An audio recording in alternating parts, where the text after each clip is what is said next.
মা বর্ষাকাল এখন এই তোমার বর্ষাকালের একটা গল্প বলো শুনি ছোটবেলা। খুব আমাদের দেশে ঝোঁকের ভয়। হ্যাঁ বড় বড় ঝোঁক। হ্যাঁ হাল চষতে গেলে হ্যাঁ তামাক নিয়ে একটা হাঁড়ি করে থুতো আর ঝোঁক ধরে ধরে সেই হাঁড়ির হ্যাঁ এত ঝোঁক। আর আমার তো খুব ঝোঁকের ভয়। বাবা ঝোঁক দেখলে আমি মরে যাই।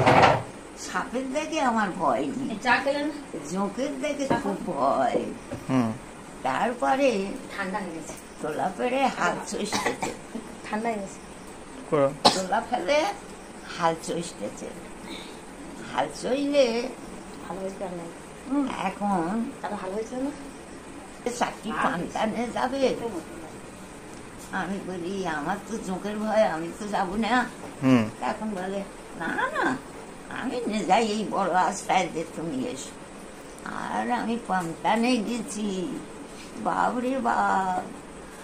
আর বলে ওইটা তুমি এসো।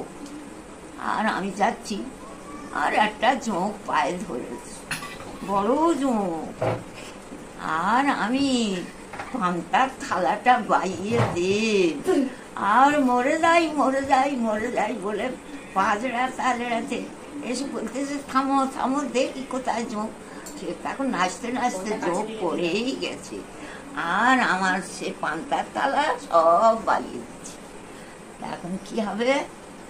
আমি বলি আর তো আমি আসবো নি, আমার এইটুকু পার করে দাও।